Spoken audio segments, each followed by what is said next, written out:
Quelle que soit la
On est aujourd'hui victime des outils qu'on a mis en place et on en est victime, oui, enfin implicitement on les accepte.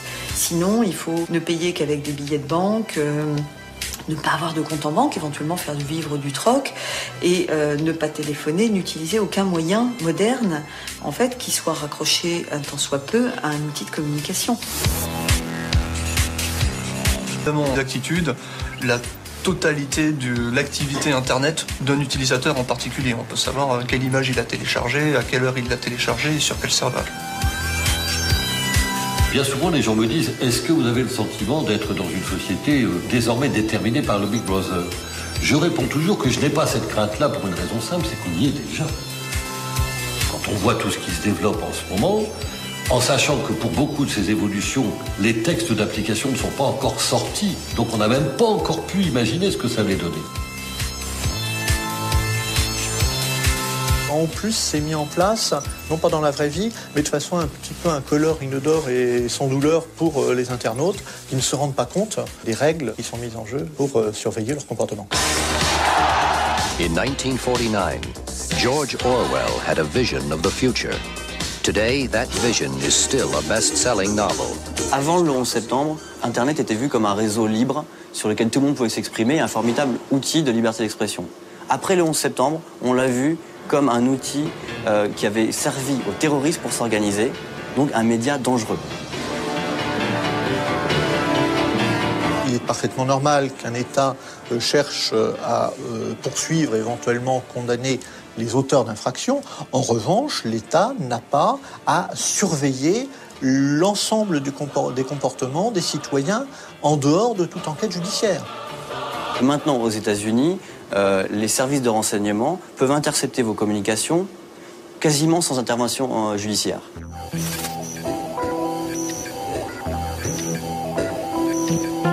À la fois, Internet, ça donne des outils fabuleux aux dissidents et aux journalistes pour s'exprimer, et à la fois, ça donne des outils fabuleux à ceux qui veulent les contrôler pour les arrêter. On s'est aperçu que Yahoo, depuis des années, collaborait avec la police chinoise pour arrêter des gens qu'on défend, pour arrêter des journalistes indépendants et des dissidents politiques. Les Chinois repèrent une adresse email suspecte.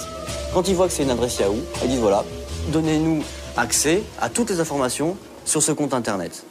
Et Yahoo, sans rien demander, fournit toutes les informations. En général, on ne va pas en prison simplement pour avoir surfé sur un site Internet. C'est arrivé en Tunisie avec le cas des internautes de Zarzis, qui eux ont été condamnés vraiment simplement parce qu'ils avaient surfé sur des sites islamistes ou jugés terroristes, entre guillemets. Mais en général, on est plutôt condamné parce qu'on a publié une information subversive sur Internet. Zarzis, c'était la ville où on habitait. Ils ont déjà mis des agents qui ont des spécialités en informatique et surtout en informatique réseau. Leur seul but, c'est de repérer des choses sur Internet, c'est tout. S'ils parlent de politique, d'islam ou quelque chose comme ça, ils seront directement en prison. Je suis sûr d'être surveillé sur Internet, même par la République française. Parce que j'avais une étiquette avant, on ne va pas me laisser comme ça. La loi sur la sécurité quotidienne de 2001 est une loi qui oblige les fournisseurs d'accès à Internet à conserver les fichiers logs pendant une durée d'1 an. C'est-à-dire les fichiers logs, là aussi, ce sont vos habitudes de consommation, de consultation sur Internet. We all live in the age of information. Every trace of our existence is computerized. Everything about us is encoded somewhere on a complex network of information. Une fois de plus, on va chercher à justifier cela en disant qu'il faut bien lutter contre le terrorisme. C'est une évidence, mais à mon avis, les moyens qui sont mis en place, cela va bien au-delà de la lutte contre le terrorisme. C'est vraiment la mise en place d'un système de surveillance généralisée des citoyens.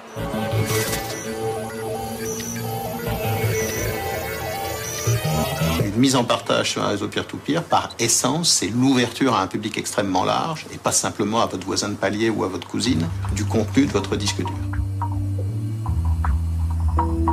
Toute toute mise en partage illégale d'un fichier copié peut être détectée sur Internet. Et comme ce sont généralement des comportements répétitifs, il y a des chances significatives d'être vus par des systèmes de repérage. Techniquement, je laisse des traces. Ça, j'en suis parfaitement conscient. Je pense que je suis, de ce point de vue-là, détectable facilement. Il y a des experts pour ça. Nous avons des batteries de serveurs qui sont à l'écoute de ces réseaux de téléchargement. Nous avons la capacité de détecter plusieurs centaines de milliers d'infractions par jour, si elles se produisent, évidemment. Fondamentalement, je ne me sens pas dans l'illégalité parce que la législation n'est pas très claire.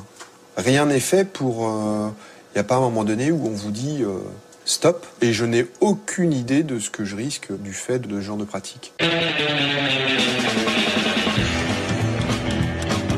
L'anonymat des machines n'existe pas, c'est-à-dire une machine est identifiable par son adresse.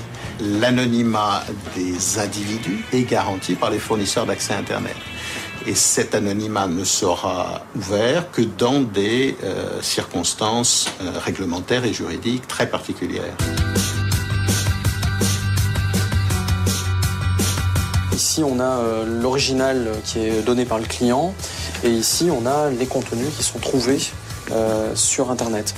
Donc là, par rapport à l'original fourni par le client, on a ici une copie miroir qui a été retournée horizontalement. Ça permet de piéger les radars du pauvre. Nos radars, eux, sont capables de reconnaître ce type de contenu.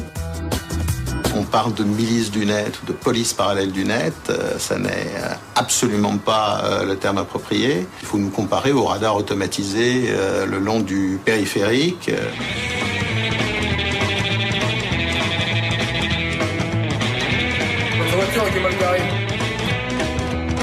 Le modèle qui est en train de se mettre en place, ça n'est plus le système police-justice, c'est le système éditeur de logiciels, éditeur industrie culturelle et société privée de recherche des contrefaçons sur Internet.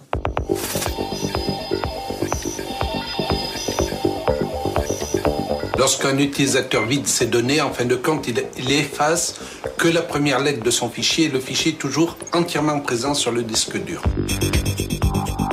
En tant qu'expert à la Cour d'appel de Paris, je reçois une ordonnance de commission d'experts de la part d'un juge d'instruction et il me cite les scellés que je vais avoir à analyser et la mission qu'il me demande d'accomplir. Alors on a ici un ordinateur, tout ce qui est de plus standard. Vous constaterez qu'il y a une description effectivement du cas, hein, et j'ai même un scellé à la cire, donc c'est très traditionnel, mais c'est suffisant pour protéger l'intégrité de l'équipement. Un disque dur effacé peut être récupéré, un disque dur formaté peut être récupéré, un disque dur qui a été abîmé par un virus, un disque dur qui a été abîmé par quelqu'un qui voulait cacher de l'information, oui, on va récupérer. Le disque dur est structuré avec un index et des données. Ce qu'on cherche, c'est accéder aux données qui existeraient encore, et on le fait grâce à l'examen des index qui existeraient encore, ou bien on répare les index.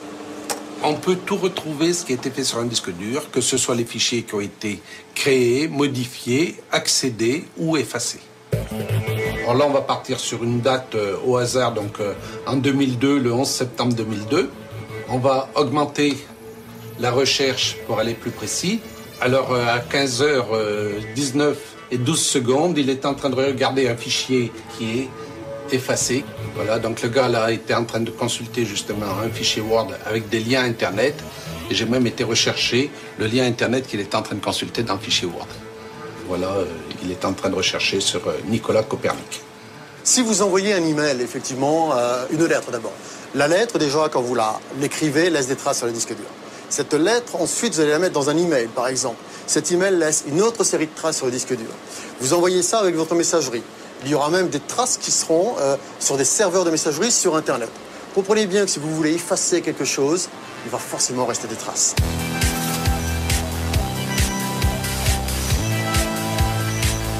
Lorsque l'on surfe sur Internet, eh bien, on va laisser tout un tas de traces qui, lorsqu'elles sont regroupées, peuvent permettre de savoir quels sont les goûts, les habitudes, la catégorie socio-professionnelle, les opinions politiques et religieuses des utilisateurs pour pouvoir ensuite leur communiquer de la publicité plus ciblée et vendre ses profils consommateurs. Les banquiers stockent de l'information privative sur vous et ils n'ont pas le droit de le faire et ils le font. Parce qu'ils font comme tout le monde. Ils ont votre dossier, donc pour le bon suivi du dossier, quand il sera transféré, on met une petite note sur globalement votre état de forme, si vous êtes plutôt quelqu'un de sympathique ou de désagréable, plutôt comme ci, plutôt comme ça. Et les dérives, on les aura de toute manière, et je ne vois pas comment on peut empêcher, simplement parce qu'on s'appuie sur des supports qui peuvent être réutilisés pour d'autres objectifs. It is no longer safe to transmit information. Phones, computers and satellites are all vulnerable. Sur l'Internet, on a les mêmes criminels que dans la réalité, si je puis dire, simplement le champ d'action est démultiplié. Les logiciels espions sont aujourd'hui disponibles sur Internet, donc les utilisateurs sont capables de prendre la main sur des machines d'autres particuliers. D'un simple clic, je vais pouvoir me connecter à la machine de la victime ici présente. Je tombe sur le bureau de l'utilisateur, je vois exactement ce qu'est en train de faire l'utilisateur, et là j'ai accès à toutes les données qui sont présentes sur le disque dur de la victime.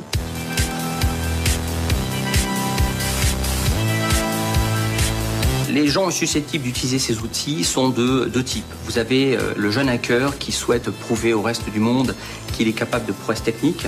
Et vous avez l'organisation mafieuse qui utilise ces outils-là pour essayer de récupérer des données sensibles afin de les revendre sur Internet. Soit pour une opération de spamming, c'est-à-dire d'envoi de masse de publicité non désirée, soit pour aller, je dirais, en complément du phishing. Le phishing, c'est l'envoi d'un email se prétendant être d'une banque, d'un opérateur télécom ou d'un site d'enchères et qui va demander à la personne son identifiant, son mot de passe, son numéro de carte bancaire, son code confidentiel. Le phishing, c'est ni plus ni moins que de faire passer un site pour un autre, de collecter de l'information personnelle concernant les gens, donc qui peut être de l'information concernant leur vie privée, leur compte bancaire, des codes d'accès à des informations qui leur sont propres. Moi, je me suis fait piéger sur Internet. Sauf à être un tout petit peu informé, sinon vous tombez dans le piège. Et on ne va pas vous voler beaucoup, on va vous voler 20 €, 30 €. Vous allez évidemment vous dispenser de porter plainte parce que les sommes ne sont pas assez significatives. Il faut prévenir les gens autant que possible, même lorsqu'on reçoit un programme envoyé par un ami. Celui-ci n'est peut-être même pas au courant qu'il vous a écrit un mail, puisque c'est un virus qui se trouve sur sa machine qui vous écrit. Il ne faut pas trop angoisser, mais une certaine méfiance saine est tout à fait utile.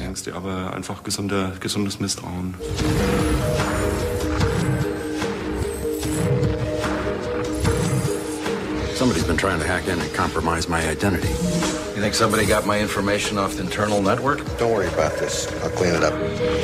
Les cybercriminels ont effectivement constaté que c'était simple pratique, facile à dérouler puisqu'on peut le dérouler depuis n'importe quel pays dans le monde et que par conséquent c'était un outil qui était probablement bien plus efficace que d'aller cambrioler une banque avec un bas sur la tête et un revolver à la main. This is about robbing the bank, isn't it? You have to do whatever they want. I spent 20 years trying to protect this bank. How do you expect to get in and out of here? You design the software. You find me a way in. Beaucoup de procédures de phishing, d'auteurs de phishing, passent par des filières russes ou bulgares. Mais ça ne veut pas dire pour autant que ce sont ces pays ou des personnes, des nationaux de ces pays qui sont derrière. La délocalisation complexifie bien sûr l'action judiciaire. Dans des pays où des données personnelles sont beaucoup utilisées pour s'identifier, pour accéder aux services sociaux par exemple, comme en Amérique du Nord, ils ont tout de suite et très vite eu de gros problèmes de vol d'identité.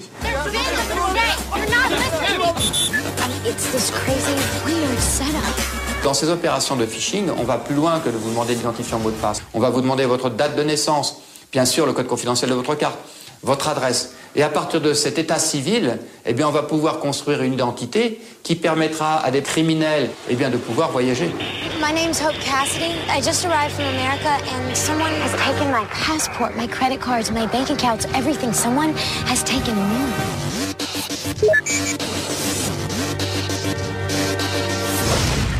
Tomorrow you will be charged for a double murder.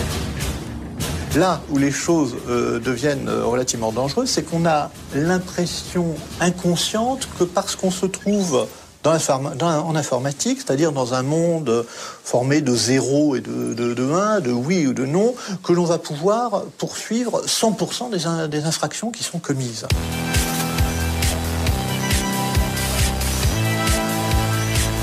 Un logiciel intrusif, c'est un logiciel qui, sans qu'on connaisse sa présence, ou même si on connaît sa présence, on ne connaît pas forcément l'intégralité de ses fonctionnalités, ce logiciel va surveiller ce que vous faites et va envoyer un certain nombre d'informations à la personne qui l'a installé. Par exemple, Google Search permet de faire une copie provisoire pendant 1 mois du contenu de tous les ordinateurs que j'utilise simplement pour pouvoir me permettre d'accéder au contenu de tous ces disques durs. Oui, on vous trace, mais vous êtes tracé partout. Vous allez chez Auchan, vous faites vos courses. Si vous avez la carte Auchan, ils tracent l'ensemble de vos courses. Vous allez recevoir des lettres vous proposant des promotions sur des produits qui correspondent à votre profil. Vous êtes suivi partout, partout, partout, partout. L'un des risques possibles, c'est que quelqu'un, par exemple un État, puisse chercher à distance, sans même se connecter sur son ordinateur. Il suffit de se connecter sur la copie qui se trouve chez Google pour recueillir un certain nombre d'informations. Pour moi, il y a un véritable danger démocratique. C'est pas comme ça qu'on fait dans une démocratie. Sur tous les sujets, on nous dit en gros, vous n'avez rien à cacher, donc vous devez être transparent. On a simplement une vie privée. Même quand on rentre dans une entreprise, on reste un citoyen. Les droits doivent s'appliquer à chacun d'entre nous. On doit avoir une forme de liberté, d'indépendance et d'autonomie.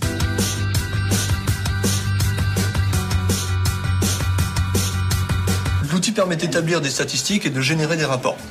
Par exemple, dans ma liste, je vais descendre et à un moment, je vois qu'il y a des sites adultes auxquels on a tenté d'accéder. Pour savoir qui a essayé d'accéder à ces sites-là ou quels sont les sites accédés, je vois que le premier, par exemple, c'est www.beachbaby.com. Si je veux savoir quel utilisateur a accédé à ce site-là, c'était Marc.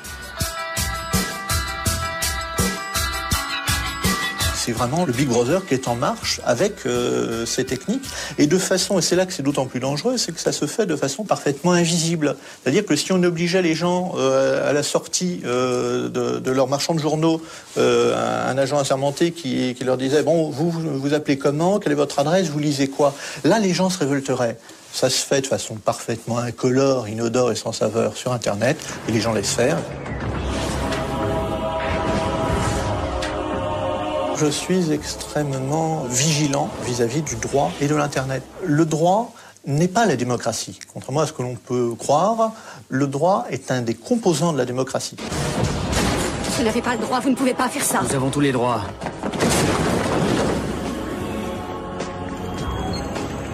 C'est vrai, brûlez-le.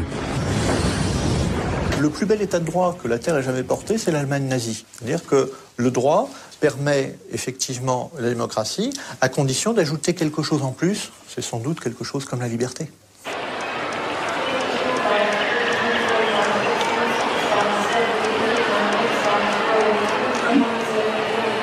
Et c'est effectivement la crainte d'un État totalitaire qui a conduit à la création en France très tôt d'une commission informatique et liberté. Les sociétés dites évoluées se disent aujourd'hui que les usages promis et permis par l'ensemble du développement technologique doivent être mis en place. Et parfois nous disons, mais c'est pas parce que c'est possible qu'il faut le faire.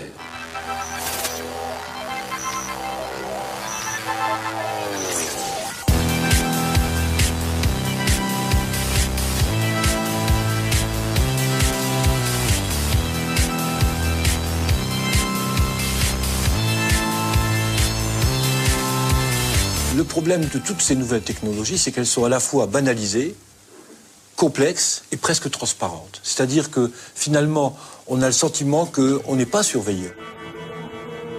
Il y a une banalisation parce que par la force des choses, chacun s'habitue. Quand il y a une caméra quelque part, les gens disent tiens, il y a une caméra. Bien souvent d'ailleurs, les gens ont une réaction qui est quasiment de l'ordre de l'intérêt ludique, ce qui est quand même extraordinaire.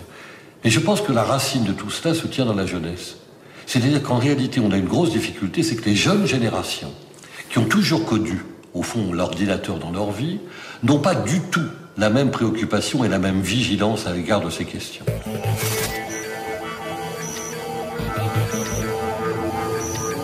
Le livre bleu, c'est une réalisation de la filière électronique. Nous nous sommes aperçus que en France, nous n'avions plus de grands programmes stratégiques depuis 30 ans. Donc nous avons voulu écrire des exemples de grands programmes stratégiques qui pourraient servir le pays et notamment les besoins des citoyens. La sécurité est très souvent vécue dans nos sociétés démocratiques comme une atteinte aux libertés individuelles. Il faut donc faire accepter par la population les technologies utilisées et parmi celles-ci la biométrie, la vidéosurveillance et les contrôles. Ce qui m'a beaucoup frappé, c'est la naïveté des responsables, naïveté cynique, qui découvraient que les techniques de contrôle et de surveillance, semblait-il, n'étaient pas très bien accueillies dans les régimes démocratiques. En fait, on préconisait l'utilisation de ces techniques modernes de cartes à puce, d'identification et donc de biométrie dès le plus jeune âge, donc dès l'école maternelle. Alors ça a fait hurler, je dirais, quelques personnes en disant « mais c'est scandaleux, mais pourquoi vous mettez ça dès l'école maternelle, c'est de l'embrigadement, etc. » Leur idée était d'introduire de façon festive des machines biométriques qui permettaient aux enfants de découvrir que grâce à leur pouce, un fragment de leur corps peut ouvrir un établissement, peut ouvrir le réfectoire. Pour des enfants, c'est assez merveilleux, d'autant qu'à cet âge-là, ils ne mesurent pas que eux-mêmes sont surveillés sans qu'ils se rendent compte en faisant cet acte apparemment anodin.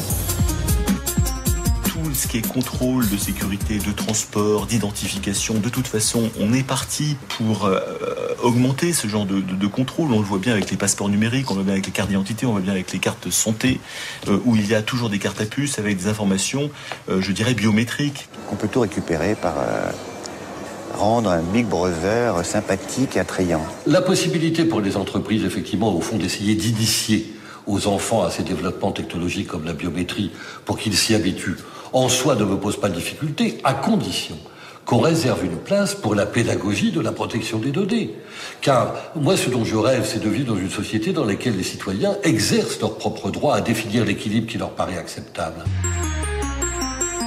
Nous ne sommes pas là pour savoir si c'est trop ou pas assez. Nous sommes avant tout des industriels et nous mettons en place les systèmes, les équipements pour servir la police, la justice et l'armée. Comment se passe l'évolution du discours? Comme s'il y avait une passion dans l'esprit humain effrayante pour la suspicion. Comment de la suspicion portée sur certains sujets, une société arrive à une suspicion généralisée.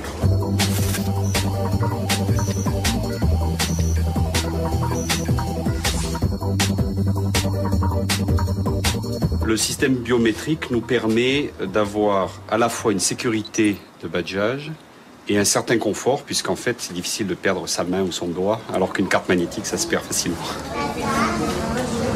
Nous, en tant que représentants du personnel, nous voulions une reconnaissance du temps effectué par les agents et la proposition qui a émané de notre direction en est arrivée à un système de flicage, en fait.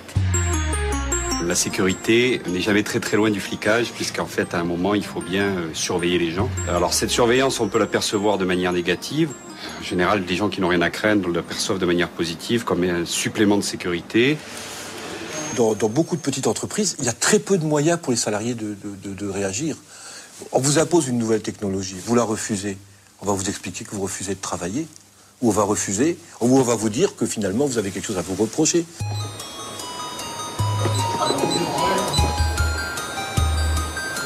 Nous avons sollicité la CNIL et il s'avérait qu'il n'y avait eu aucune demande d'accord de notre direction à cette époque.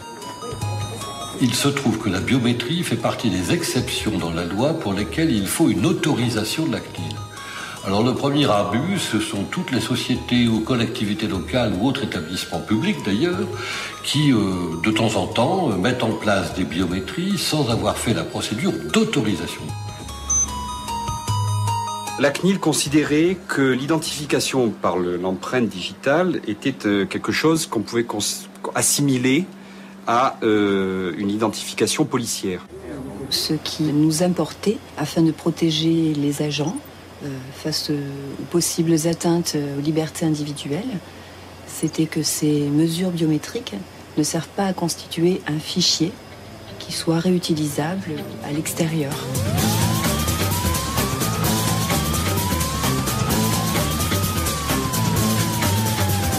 On a finalement transigé sur le contour de la main parce que ça n'était pas assimilable à l'empreinte digitale policière.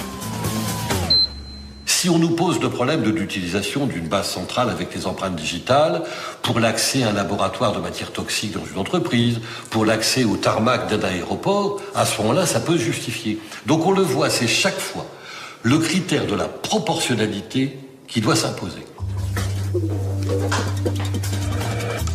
La décision de la CNIL dont nous faisons l'objet a été une sorte de jurisprudence puisqu'un certain nombre de structures publiques ont ensuite utilisé cette jurisprudence pour leur usage personnel, en particulier beaucoup de mairies. Ça, c'est vraiment la gestion du temps, complètement. Voilà. On gère le temps avec ça. Je vous montrerai le logiciel, qui est un logiciel vraiment convivial, qui permet de gérer correctement. Les gens savent toujours où ils en sont. Les bornes biométriques, c'est-à-dire où on doit faire preuve de sa présence physique, soit par l'iris, soit par l'empreinte digitale, sont des outils qui ont tendance à se développer. On pose sa main, tant que j'ai pas serré tous mes doigts, voilà. Et une fois que j'ai serré mes doigts, ça passe. Voilà. Le fait d'utiliser des systèmes biométriques très élaborés, simplement pour surveiller le temps de travail, nous semble abusif. Là, il y a des systèmes de badges qui sont tout à fait classiques, qui doivent répondre aux attentes. Ce qui émanait aussi de notre direction, c'est qu'avec une carte, nous aurions pu tricher. On peut pointer avec une carte, mais cette carte peut être donnée à n'importe qui. C'est plus difficile avec une main, bien sûr. Et c'était un des buts qu'on a poursuivi, c'était effectivement d'éviter la fraude. Le fait de dire vous êtes tous potentiellement des voleurs ou des gens qui abusent, c'est pas quelque chose de légitime, parce qu'on doit avoir confiance quand même à ses salariés. Quand les gens savent qu'il y a un certain contrôle, même s'il n'est pas effectué, ils font attention, un peu plus attention. Donc ici, l'intérêt de cette convivialité, il suffit de double-cliquer pour arriver dans la fiche de sa journée. On sait ses badges, on sait son arrivée, on sait s'ils ont eu des congés, c'est écrit. Tout ça, on l'écrit dedans. On veut tout surveiller d'un salarié, on veut surveiller à la fois ses comportements. Et donc effectivement, on est soupçonneux vis-à-vis de lui, on lui fait pas confiance. Quelqu'un qui arrivera à 8h tous les jours pour commencer à 8h30, au bout d'un moment, on peut lui poser la question, pourquoi vous arrivez une demi-heure en avance tous les jours? Peut-être qu'on peut aller jeter un œil sur le téléphone, voir si la personne ne va pas utiliser le téléphone au titre personnel. Non mais, voilà, il y a des raisons. Certains employeurs imaginent qu'on peut normer les salariés. Le problème, c'est qu'un homme, une femme, c'est pas une machine. Il a ses goûts, sa façon de voir la vie, les choses et son travail. Et les normes ne peuvent pas, sans provoquer de vrais dégâts psychologiques, imposer à une personne de nier sa personnalité. Toutes ces techniques modernes tendent à fortifier, à donner tous les arguments de la modernité à cette instance de surveillance. De façon négative, on peut se rapprocher de ce type de regard technique, scientifique, comme un regard qui met en danger la racine d'où naît en homme la parole, ce qui fait sa spécificité, comme le disait mon maître Lacan, d'être parlant.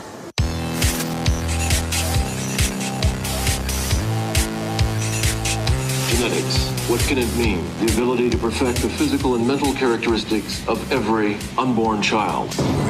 Il y a un premier danger lié à la biométrie, c'est que les éléments biométriques ne sont pas révocables. C'est-à-dire en sécurité informatique, on ne peut pas changer d'empreinte digitale ou changer d'empreinte rétinienne comme on peut changer un mot de passe. 3, 2, 1... Too bad, you gotta die. Le fait qu'on parle beaucoup de police technique et scientifique, de criminalistique dans les films, dans les séries, etc., donne des idées aux délinquants. Pour faire une empreinte digitale, on a besoin du couvercle d'une bouteille en plastique, de la colle ultra forte, une caméra numérique, ainsi que de la colle pour le bois et une colle spéciale qui n'abîme pas la peau.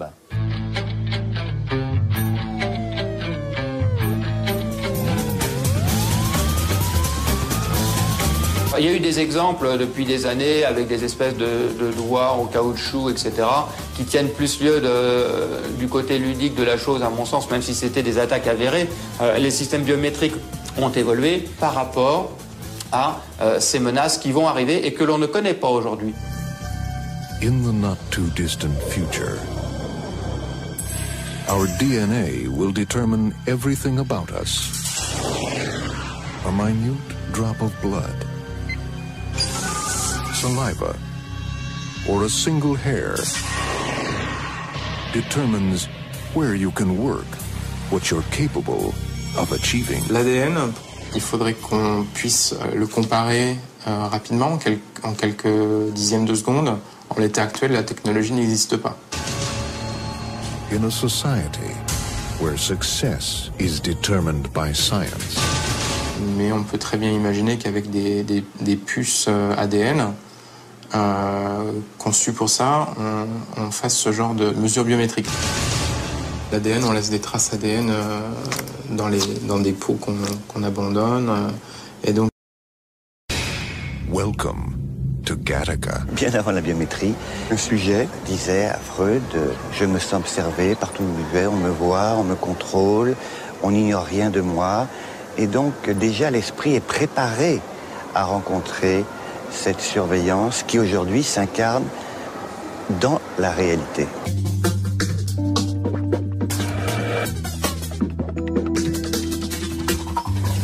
Le passeport électronique répond effectivement à une exigence de sécurité, ou en tout cas à la mise en place de normes de sécurité pour réduire les risques de falsification ou rendre plus difficile, voire impossible, une contrefaçon. Les éléments qui ont été intégrés, ce sont bien sûr des éléments de sécurité physique, mais c'est aussi la puce électronique qui est désormais intégrée dans la couverture du passeport. La spécificité des photos que nous exigeons désormais pour la fabrication des passeports répondent à une norme de l'aviation civile internationale, exige à la fois des dimensions mais également des attitudes pour permettre à terme que ces photos puissent être utilisées dans les techniques de reconnaissance faciale. Après le 11 septembre et puis les attentats de Madrid, c'est un besoin totalement régalien de protéger les citoyens français par rapport à des attentats de terrorisme. Et dans la sécurité, il est évident que l'électronique ou de biométrie font partie de l'arsenal pour améliorer encore la lutte antiterroriste mise en œuvre dans un pays comme la France et surtout comme l'Europe.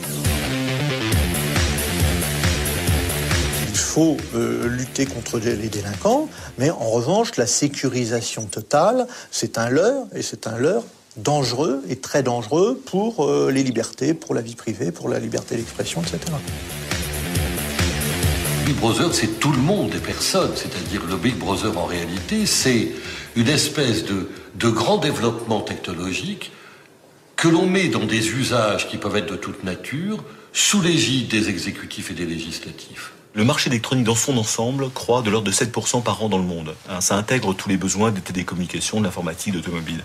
La sécurité, le marché de la sécurité doit augmenter plus fort que ça, et on peut estimer entre 10 et 20% par an. Nous avons une espèce de patrimoine commun tous ensemble, qui est forgé comment ? Eh bien, par notre identité à tous, par nos droits fondamentaux à la protection des données inhérentes à notre personne. Eh bien, c'est un capital global, humain, qu'on doit tous ensemble protéger. Quand les technologies dont nous parlons seront allées trop loin et qu'elles auront entamé ce capital, on ne pourra plus le reconstituer.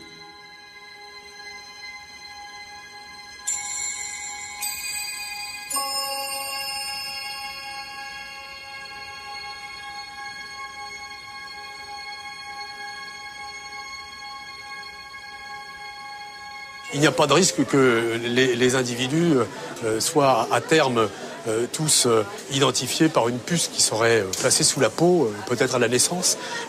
Tout ça relève un peu de la science-fiction.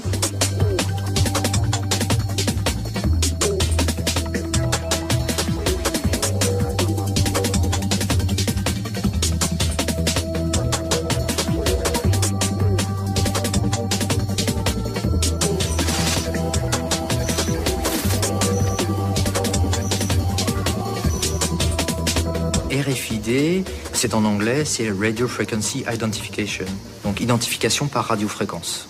Un tag RFID est constitué de 2 éléments, une puce et une antenne. Ces 2 éléments vont être connectés ensemble et c'est ce qu'on va appeler l'étiquette électronique ou le tag RFID. À partir de là, on va avoir un système émetteur ou récepteur qui va s'appeler la station de lecture, qui va permettre de communiquer avec cette étiquette et on aura à ce moment-là un transfert d'informations qui va se faire entre l'étiquette RFID et la station de lecture. Les informations qui sont dans la puce sont un petit peu celles que va vouloir l'utilisateur ou le client final. On va vraiment rentrer les informations qui seront propres au produit et qui vont pouvoir éventuellement dans le temps évoluer. Donc ce sera vraiment le passeport du produit. On peut cacher les étiquettes RFID en les cousant dans la couture d'un vêtement. Elles peuvent aussi être dissimulées entre les couches de semelles de chaussures ou glissées entre les épaisseurs de carton des paquets d'emballage. Il est donc fort possible qu'il y ait une étiquette RFID sur quelque chose que l'on porte ou que l'on tient sans même qu'on ne le sache. Les applications RFID que l'on a depuis 10-15 ans sont sur des produits de luxe où là encore il y a un souci, je dirais, aussi de marquage et de contrefaçon. Le secteur hospitalier également a été une très forte demande. Et puis les grands secteurs comme le courrier, le tri postal, l'industrie du bagage. Le gros avantage de la technologie RFID, c'est qu'elle permet de stocker et de transférer des quantités d'informations beaucoup plus importantes que les étiquettes classiques, que ce soit des étiquettes code-barre ou des étiquettes imprimables. Donc pour nous, c'est tout à fait intéressant de pouvoir embarquer de l'information sous forme numérisée, de la faire voyager avec l'échantillon, de pouvoir l'échanger avec d'autres banques. Et puis, bien sûr, on a un problème qui est commun à toutes les informations médicales, qui est un problème de confidentialité. Il y a un certain nombre d'informations qui sont des informations médicales, qui ne doivent pas tomber entre toutes les mains. Et pour nous, donc, c'est important qu'un outil qui va faciliter le transfert d'informations assure néanmoins le respect de la confidentialité et ne puisse encore une fois être lu que par les gens qui y sont autorisés. Cette technologie est parfaite pour pister quelque chose ou quelqu'un. C'est très efficace pour un tel objectif. C'est pour cette raison que Walmart l'utilise pour suivre les paquets qui arrivent dans leurs entrepôts. Mais cela donne aussi aux compagnies la possibilité de suivre à la trace leurs clients. L'étiquette RFID peut se lire sans être vue. Plusieurs étiquettes RFID peuvent être lues en même temps, contrario au code à barre. Ce qui veut dire qu'on va avoir là une possibilité de lire toutes ces informations très rapidement sans voir l'étiquette RFID.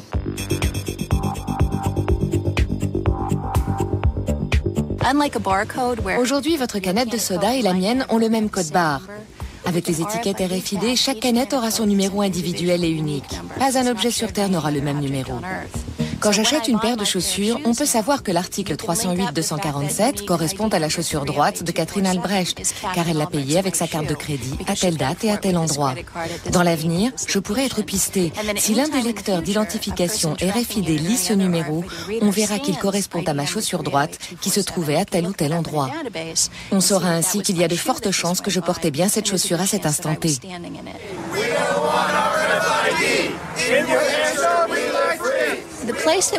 Nous avons limité l'utilisation de la RFID concernant l'étiquetage des marchandises. Nous la refusons. On ne doit pas pouvoir mettre des étiquettes sur des marchandises que les gens achètent, portent, louent ou utilisent de quelque manière que ce soit. Cela risquerait de poser de sérieux problèmes. Le problème, c'est la possibilité, effectivement, de doter des personnes de puces, je l'espère avec leur consentement. Et à ce moment-là, le problème qui se pose, c'est effectivement de savoir si nos concitoyens pensent qu'il est justifié, j'ai vu qu'en Espagne, par exemple, ça se faisait, de se faire implanter par une seringue une puce RFID pour entrer dans un club, un établissement quelconque.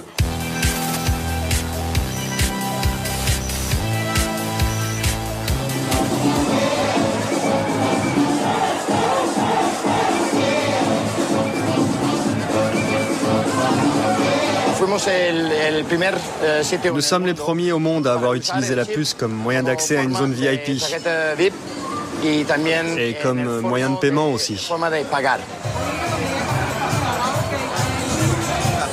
Je suis l'infirmière qui implante les puces ici dans la zone VIP de Baja Beach Club. J'ai implanté un peu plus de 90 personnes.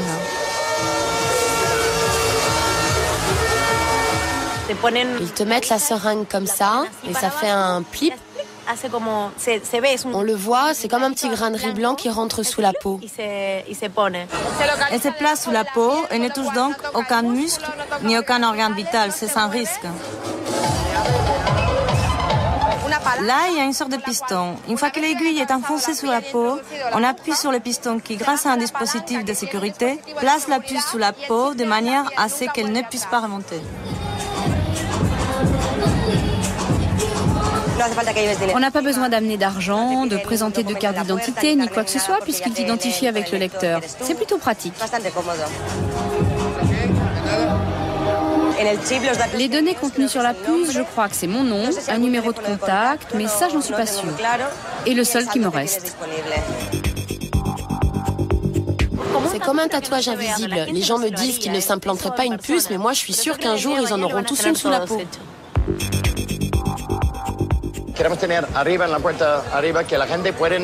Nous allons bientôt installer un lecteur de puces devant la porte d'entrée du club pour que les clients puissent entrer et sortir tout seuls, comme s'ils étaient chez eux, sans avoir besoin de passer à chaque fois devant un portier. C'est une façon très VIP de rentrer en boîte, sans avoir besoin de parler à personne. Je suis arrivé ce matin pour me faire enlever une puce électronique que je me suis fait implanter dans le bras. Quand je me la suis fait implanter, c'était à minuit, il y avait de la musique, j'avais un verre de caipirinha à la main. Ça fait partie des interventions un peu casse-pied, je dirais plutôt. Mais c'était pas sous la peau du tout, hein, contrairement à ce qu'on pouvait croire.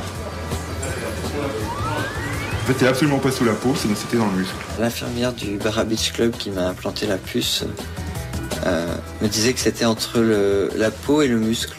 Il s'est avéré qu'apparemment, elle était beaucoup plus profonde et qu'elle était dans le muscle.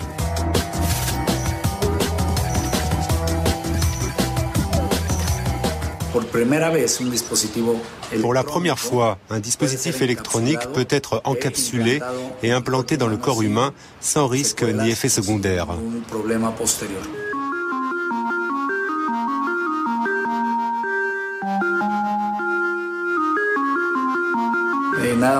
Rien qu'à Mexico, on dénombre 1 millier de personnes implantées,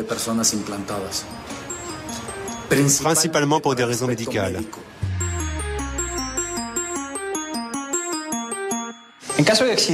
Si j'ai par exemple un accident, les urgences ou les médecins de l'hôpital qui m'accueillent ont juste à appuyer sur le bouton qui est ici pour récupérer automatiquement un numéro spécifique et unique de 16 chiffres.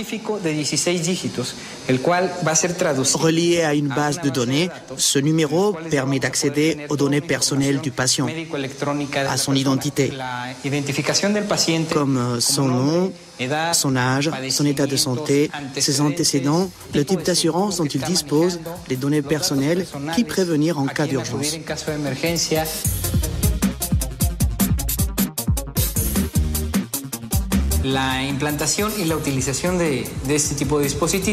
Les implants et l'utilisation de ce dispositif existent depuis 2004.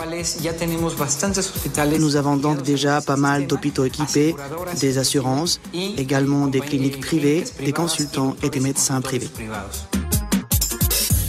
Je n'ai aucun doute, nous allons assister très prochainement à une violente explosion du marché de la RFID.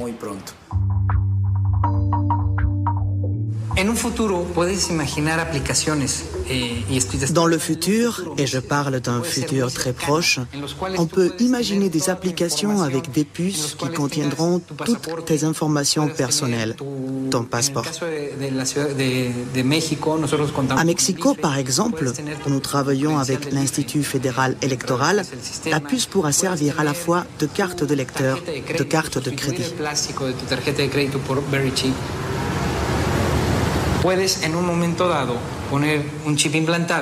On peut aussi imaginer implanter une puce sur un enfant ou un adulte et installer des lecteurs un peu partout dans la ville, dans les boutiques, les édifices publics, etc. Au moment où la personne implantée passera à proximité d'un de ces lecteurs, le dispositif détectera automatiquement sa présence, puis transmettra l'information à une base de données qui permettra de localiser la personne en temps réel.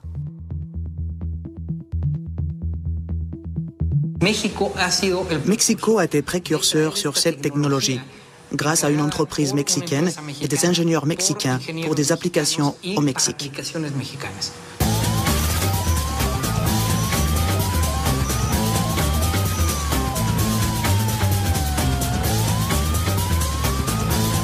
Il m'est arrivé une aventure assez incroyable quand même. On est venu, une quinzaine de personnes, ou 12 personnes chez moi, d'un dimanche soir, pour m'enlever. Les enlèvements ne sont plus des histoires des rançons comme dans les années 70 et au début des années 80. Aujourd'hui, l'enlèvement est pris comme n'importe quelle autre activité.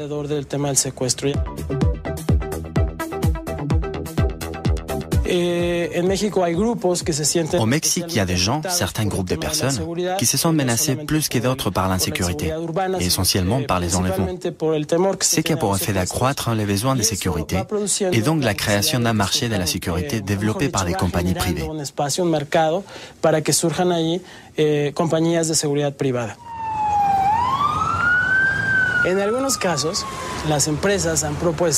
Dans certains cas, les entreprises ont proposé d'implanter des puces pour localiser les membres de la famille qui pourraient être éventuellement victimes d'enlèvement.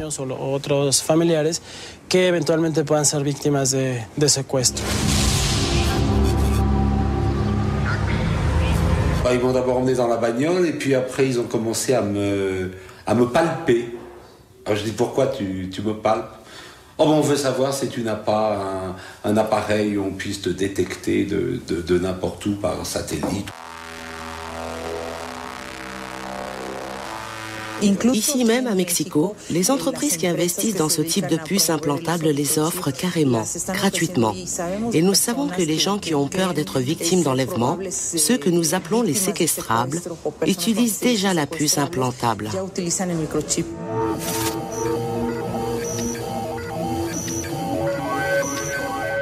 La prochaine étape à court terme sera la combinaison de la technologie RFID et du GPS.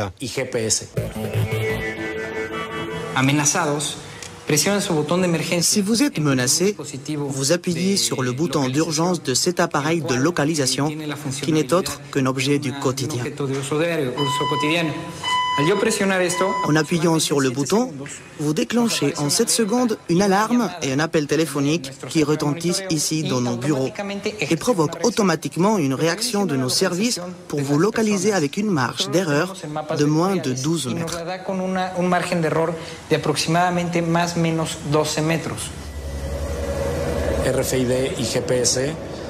Le RFID et le GPS sont deux technologies qui ont déjà commencé à converger. À moyen terme, il y aura beaucoup plus de produits qui combineront ces deux technologies. Dans les années à venir, le développement du GPS et du RFID amènera de nouvelles applications qui répondront à de nouveaux besoins.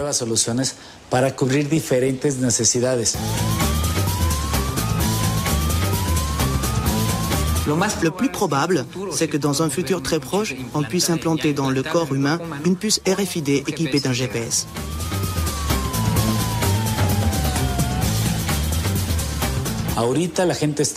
Pour l'instant, les gens utilisent cette technologie pour des raisons sécuritaires et de tranquillité. Mais je ne peux pas affirmer que ça ne changera pas, pourvu que nous ne connaissions jamais plus une situation comme celle de la Seconde Guerre mondiale, lorsque la technologie a été utilisée contre l'humanité. Si c'était le cas, cela pourrait recommencer, c'est une possibilité.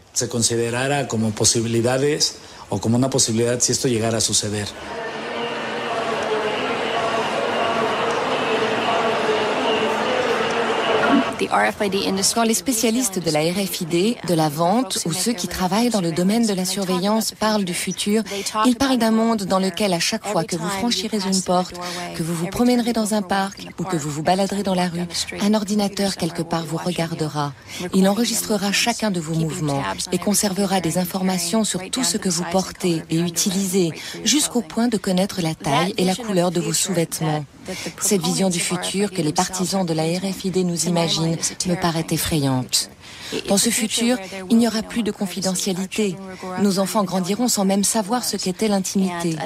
Malheureusement, quand vous autorisez ce type de surveillance, alors ceux qui collectent l'information ont le pouvoir. En fin de compte, cela permet aux sociétés les plus influentes et aux gouvernements de pouvoir en abuser et de l'utiliser contre la population.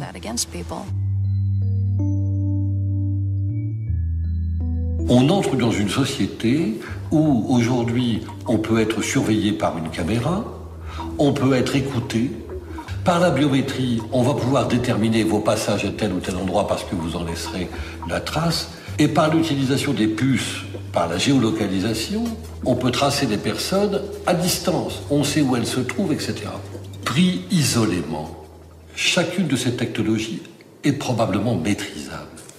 Mais personne ne sait dans quel type de civilisation nous nous retrouverons dans 10 ou 15 ans lorsque tous ces systèmes-là se seront mis en marche, se conjugueront, se combineront. D'autant plus qu'il faudrait ajouter à cela toutes les législations nouvelles en matière de sécurité, de lutte contre la criminalité, le terrorisme, qui chacune mettent en place des usages nouveaux de ces technologies, qu'il faudrait donc aussi envisager en même temps que les technologies elles-mêmes. Donc la difficulté, elle est là. Quel type de société ça nous donne dans quelques années ?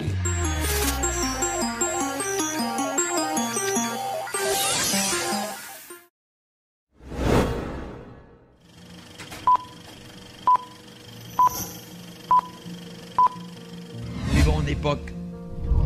Les prophéties de la Bible vont s'accomplir. Elles se réalisent.